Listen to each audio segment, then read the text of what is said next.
Pengelola gerai Mr. DIY PT Daya Inti Gunayasa Tbk melanjutkan program kepemilikan saham karyawan tahap 2 tahun 2026. Dalam pelaksanaan kali ini, perseroan menyediakan hak opsi yang dapat dikonversi hingga 20 jutaan saham.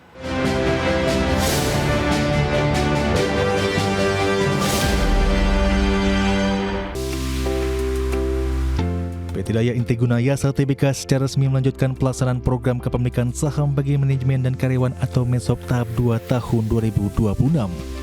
Pengelola jaringan gerai retail modern Mr. DIY berkode emiten saham MDIY ini menyediakan hak opsi yang dapat dikonversi menjadi sebanyak-banyaknya 20.230.750 saham. Pelaksanaan eksesi opsi tahap 2 akan berlangsung selama 30 hari bursa, mulai tanggal 18 Agustus hingga 30 September 2026. Dengan harga pelaksanaan ditetapkan Rp1.650 per lembar saham. Manajemen menjelaskan bahwa hak opsi yang belum dikonversi selama periode tersebut masih dapat dipergunakan pada periode pelaksanaan berikutnya hingga 6 Agustus 2029. Sebelumnya, perseroan telah menampungkan MESOP tahap 1 pada tanggal 18 Februari hingga 10 Maret 2026. Dalam periode tahap awal tersebut, MDIY mencatatkan konversi sebanyak 1.055.000 hak opsi menjadi saham baru pada tingkat harga pelaksanaan yang sama, yaitu Rp1.650. Kepemilikan saham karyawan tersebut dirancang berbarengan dengan aksi penawaran umum perdana saham atau IPO perseroan. MDIY menerbitkan total 514.136.000 saham baru atau setara 2,041% dari modal didapatkan investor penuh setelah IPO. Program ini dilaksanakan dalam 2 tahap, di mana tahap pertama mencakup 50% hak opsi pasca pencatatan. Sementara tahap kedua ditentukan Dewan Komisaris. Berbagai sumber untuk ID Action.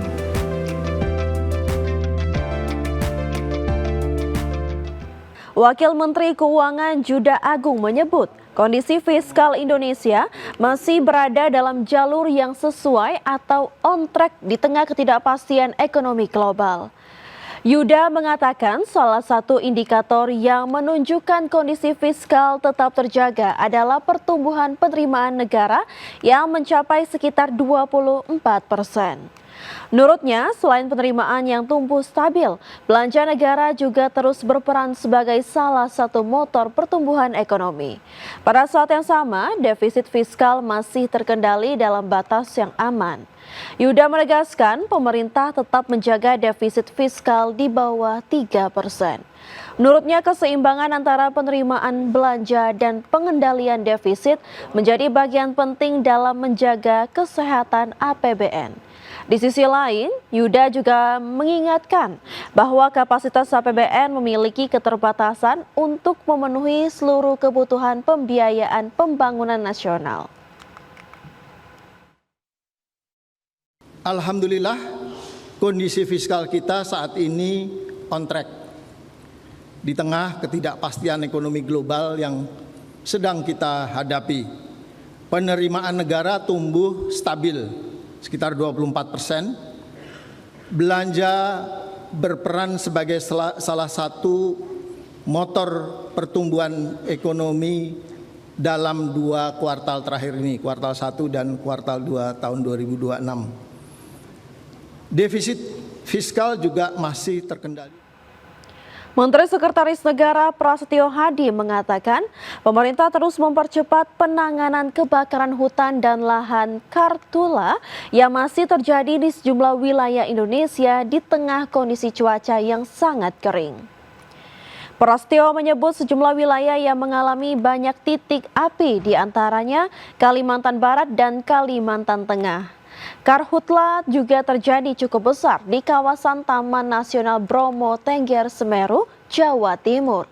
Untuk mempercepat proses pemadaman, pemerintah terus melakukan koordinasi dengan berbagai pihak. Kemudian Prasetyo menegaskan pemerintah juga meningkatkan kesiapan berbagai sarana untuk mendukung penanganan Karhutla, termasuk waterbombing, helikopter, dan pesawat.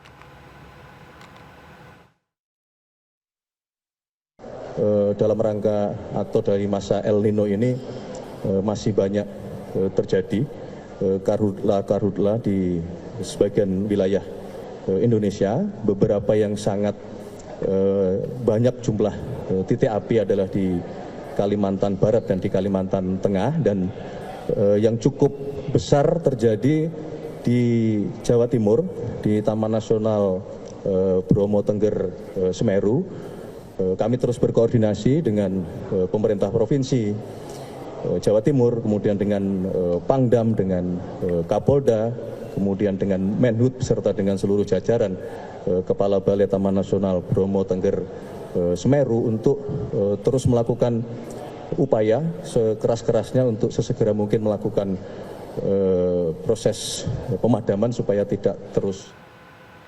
Pemirsa, hasil survei nasional literasi dan inklusi keuangan menunjukkan indeks literasi keuangan masih lebih rendah ketimbang indeks inklusi keuangan.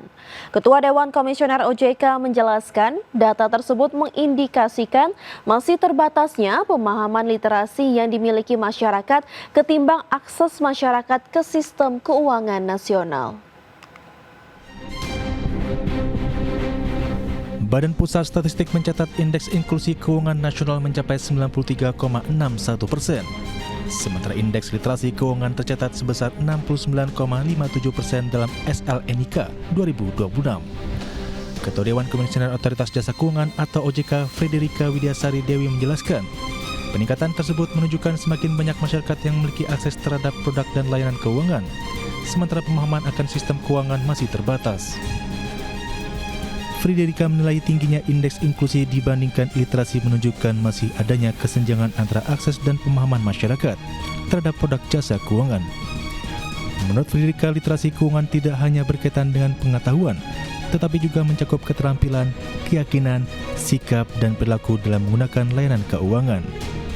Yang pertama, dia harus punya pengetahuan, kemudian keterampilan, keyakinan, kemudian sikap dan perilaku. Jadi kalau saya, Bu Winnie, Pak Anggito, dan juga Pak Diki ya, ikut sampai ke lapangan, itu kadang-kadang orang cuman tahu ya, tapi nggak punya keterampilan dan lain-lain. Atau dia tahu, punya keterampilan, tapi nggak yakin. Itu nggak masuk juga, Mbak. Jadi sebenarnya, kenapa angkanya lebih rendah? Sebenarnya kalau kita mau masukkan yang literasi itu, orang mikir literasi tahu. Kalau cuma tahu aja mungkin angkanya lebih gede dari ini, tapi kita benar-benar harus 5.